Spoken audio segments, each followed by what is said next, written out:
de mon mandat, vous allez voir un Congo nouveau.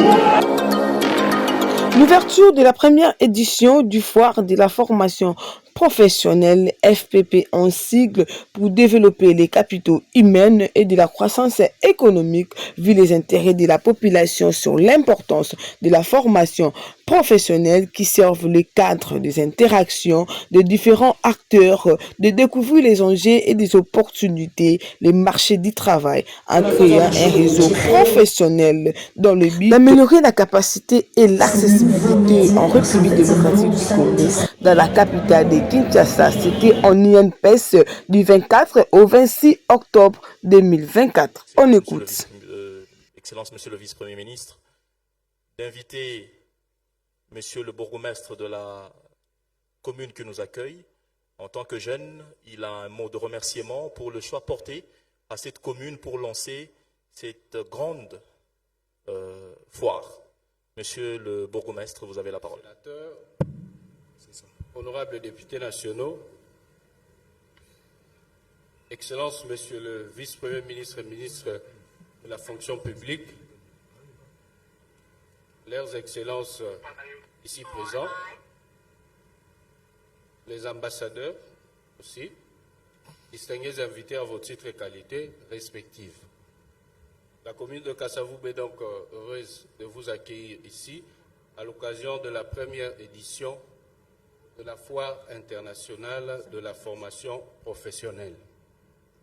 Cette activité qui vise à l'adéquation entre l'emploi et la formation, nous étant ici la commune de Kasavubu, nous sommes vraiment très heureux et surtout, comme l'a souligné le modérateur, étant jeune, et nous pensons que le marché de l'emploi, avec tout ce que nous avons comme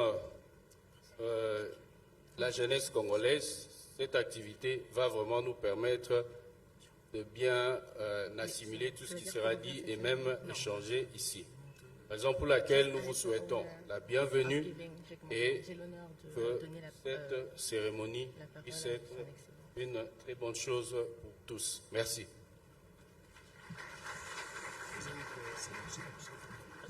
Il a décidé de faire rimer compétences et pouvoirs pour transformer donc sa tenue officielle, son costume de combat politique en combinaison technique. Raison pour laquelle, en synergie avec la chef du gouvernement, ceci est donc mis en place. J'invite donc le ministre sectoriel de ces assises, Excellence, Monsieur le ministre de la formation professionnelle, pour votre mot très attendu.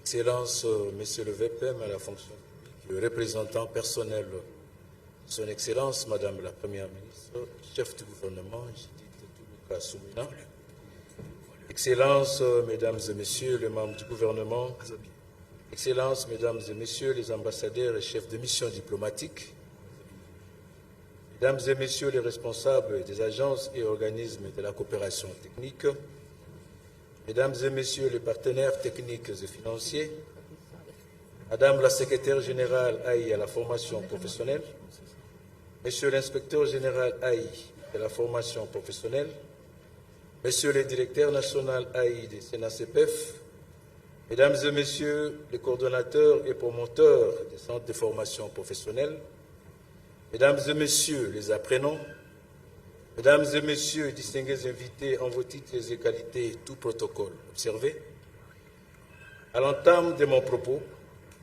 demeure indiqué d'exprimer ma profonde gratitude à toutes les personnalités réunies en ces lieux qui ont répondu avec promptitude à cette invitation en vue de rehausser de leur présence la présente cérémonie. Il y a lieu de remercier singulièrement toute l'équipe qui a travaillé avec professionnalisme pour la concrétisation de la foire que Son Excellence, Monsieur le VPM, va inaugurer tout à l'heure.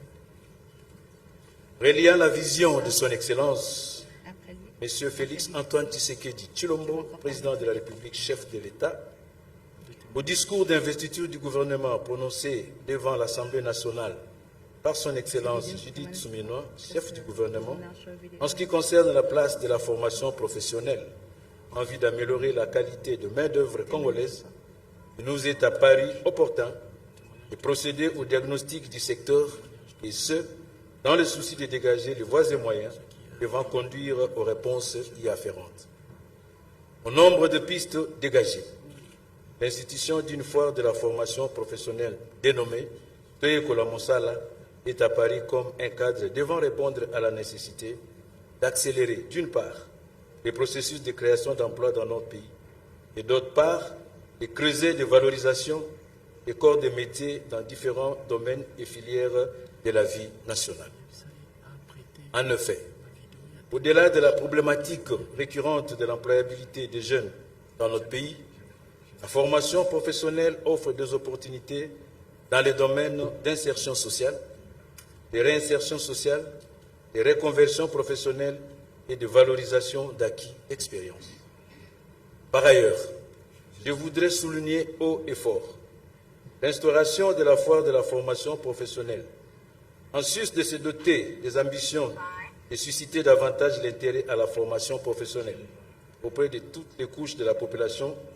Elle entend démontrer que ces domaines ne concernent pas que le décalé, les refoulés ou les ratés du système éducatif classique, mais elle concerne tous les domaines et secteurs de la vie nationale.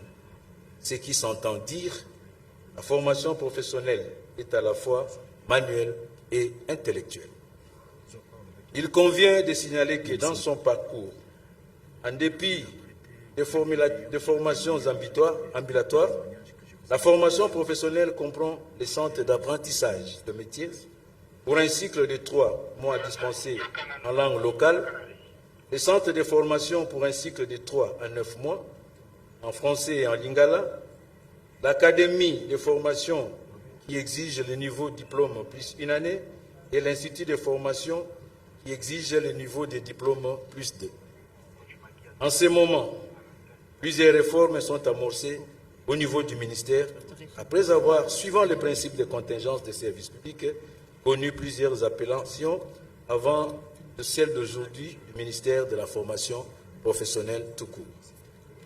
Au nombre de ces réformes figure, à juste titre, l'instauration de la foire de la formation professionnelle que nous souhaitons être une activité pérenne, le partenariat entre les centres de formation professionnelle appartenant aux entreprises publiques de l'État et le ministère de la formation professionnelle en vue de remonter la qualité d'apprentissage, l'exercice désormais du pouvoir organisateur et régulateur de la formation par le ministère sur toutes les entités œuvrant dans le secteur public, privé et particulier, l'instauration bientôt d'un cadre de concertation entre le patronat, c'est-à-dire COPEMECO, FEC, FENAPEC, et le ministère de la formation professionnelle, les partenaires techniques et financiers et la promotion des filières innovantes avec un accent très accru sur les métiers environnementaux, la mise en place d'une commission d'agrément des centres de formation professionnelle avec comme finalité de lutter contre la complaisance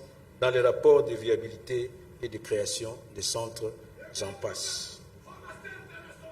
Honorables députés nationaux et sénateurs, Excellences, Monsieur le VPM et représentants personnels de Son Excellence, Madame la Première ministre, ici s'offre pour moi l'occasion de relever qu'à chaque fois que la main-d'œuvre congolaise est qualifiée de non qualifiée, cela doit être entendu tout simplement comme l'absence de certification des titres.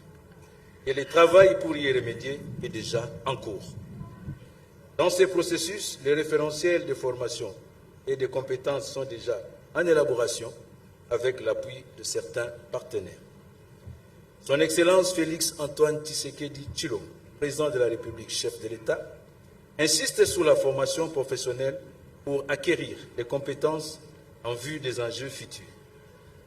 Le ministre de la formation professionnelle vient d'obtenir le principe de la création d'un groupe thématique formation professionnelle auquel il est attaché un groupe de bailleurs dont le lead est assuré par la Belgique.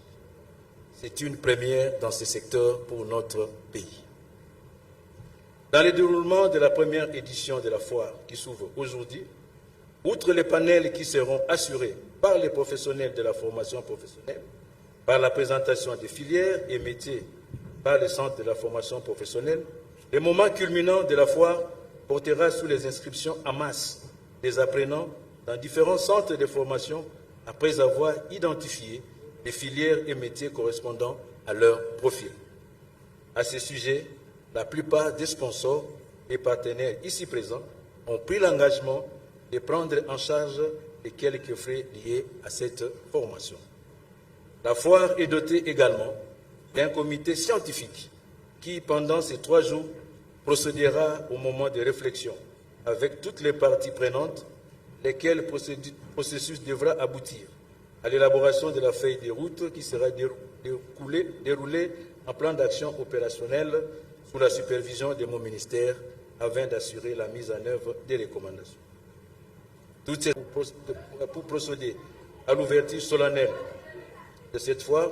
Je voudrais, avec votre autorisation, vous inviter à suivre quelques témoignages des apprenants et je vous remercie. Je suis Mike, je suis le coordonnateur principal de l'ASBL Agir pour un Congo meilleur et radieux. Je suis fabricant d'écrans scolaires. Je suis également promoteur des centres de formation professionnelle. Oui, là je suis venu d'abord en tant que Congolais et je suis venu pour soutenir l'action que le ministre a lancée, donc la foire de formation professionnelle qui est la première depuis que ce ministère a été créé. Et je suis là en tant qu'entrepreneur et aussi en tant que promoteur des centres de formation professionnelle. Oui, en fait, aujourd'hui, l'apport, je dirais peut-être que nous sommes venus écouter. La raison pour laquelle nous avons été invités. Et nous avons trouvé que la raison a été fondamentale parce que nous avons appris beaucoup de choses à travers la session d'aujourd'hui. On a retenu suffisamment de choses. On a parlé des filières et beaucoup de gens ne connaissent pas des filières qui existent aujourd'hui. On a parlé de ODD, les ODD c'est-à-dire les ODD des Nations Unies, parce que là on parle vraiment de tout ce qui est environnement et ce qu'on a évoqué c'est vraiment fondamental. Comment la gestion des déchets peut devenir une source de revenus pour la population et pour les entrepreneurs et au bénéfice de la population. Oui, en fait, ce que le ministre a fait, c'est une première. Donc, nous les demandons de continuer. Non seulement de continuer à faire ça, à poser ces genres d'actions, nous avons aussi besoin à ce qu'ils puissent définir les filières et les procédures, certainement ça existe, mais que ce soit publié pour que nous, en tant que promoteurs, que nous sachions également sur quoi nous devons être spécialisés pour donner la formation professionnelle auprès des Congolais et Congolaises qui ont fini les études, certainement, qui soient licenciés, qui soient gradués, mais il n'a pas la profession à la main. Donc c'est une bonne action, c'est lui qui va définir cette procédure et nous allons nous lancer et pour faire en sorte que notre pays, la jeunesse, les main-d'œuvre que nous allons produire soient qualifiés. Oui, en fait, les jeunes que nous formons, ce sont des jeunes que nous avons, identifiés, qu'ils ont exprimé leurs besoins, et à ce moment-là que nous sommes en train d'organiser des filières. Mais voilà. Mais après, ces jeunes, pour venir chez nous, c'est d'abord aussi des coachings que nous faisons, des bouches à l'oreille sur ces jeunes. La plupart des jeunes n'ont pas de métiers. Aujourd'hui, tout le monde est devenu gnossologue. Vous l'appelez, oui, est-ce que vous savez construire? Il va vous dire, oui, je connais. Est-ce que tu connais mettre la peinture? Oui, je connais. Mais il est fait sans qualification. Or, un métier, il y a une qualification derrière, il y a une formation derrière pour que vous soyez qualifié. Merci.